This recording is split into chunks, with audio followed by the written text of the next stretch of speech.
और अब बात करेंगे शहीद कर्नल आशुतोष की, जिनको आज अंतिम विदाई दी जाएगी। देश के लिए जान देने वाले इस शूरवीर की ये विदाई जयपुर में होगी। 21 राष्ट्रीय राइफल्स के कमांडिंग ऑफिसर के लिए यूपी के सीएम योगी आदित्यनाथ भी उनके परिवार को 50 लाख का मुआवजा और सरकारी नौकरी देने का ऐलान कर चुके।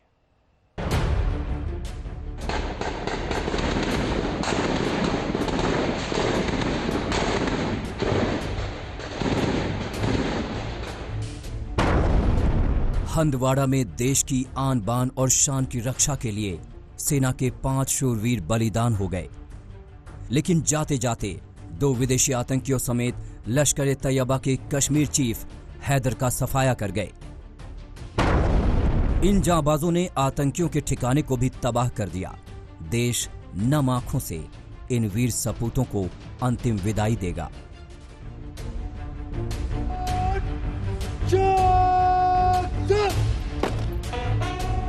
इस ऑपरेशन की अगुवाई करने वाले 21 राष्ट्रीय राइफल्स के commanding officer colonel Ashutosh Sharma को अंतिम विदाई जयपुर में दी जाएगी, जहां उनका परिवार रहता है। हालांकि कर्नल आशुतोष शर्मा प्रयागराज के रहने वाले थे। यूपी सरकार ने शहीद कर्नल आशुतोष शर्मा के परिवार को 50 लाख और घर के एक सदस्य को सरकारी नौकरी देने का ऐलान किया है।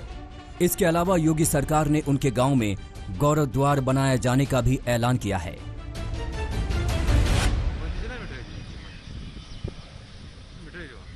सेना बीते 6 दिनों से हंदवाड़ा और उसके आसपास के इलाके में लश्कर के खूंखार आतंकवादियों की तलाश कर रही थी। 28 अप्रैल को राजवाड़ा के जंगलों में सुरक्षा बलों को आतंकियों के छिपे होने की सूचना मिली। सर्च ऑपरेशन शुरू हुआ और 1 मई को दिन में 3 बजे मुठभेड़ शुरू हुई। तलाशी के दौरान एक बिल्डिंग में छिपे आतंकवादियों ने सुरक्षा बलों पर घात लगाकर हमला किया।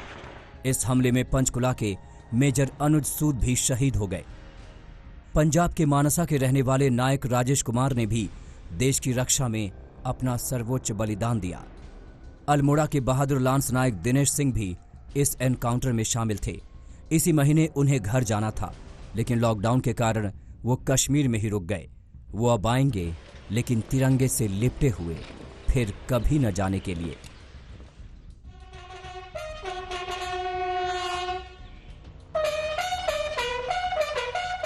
एनकाउंटर में जम्मू कश्मीर के सब इंस्पेक्टर शकील काजी भी वीर गति को प्राप्त हुए। वो सीमा से सटे कुपवाड़ा के ट्राड गांव के रहने वाले थे। गांव में अपने वीर सपूत को आखिरी विदाई देने का इंतजार है। वतन पर हंसते हंसते मर मिटने वाले इन नौजवानों का बलिदान खाली नहीं जाएगा। आतंकियों को इन्होंने बता दिया है कि अगर उन्होंने फिर दुस्साहस दिखाने की कोशिश की तो सेना इसी तरह उनके ठिकाने में घुस कर मारेगी। कश्मीर से अशरफ वानी के साथ आज तक ब्यूरो।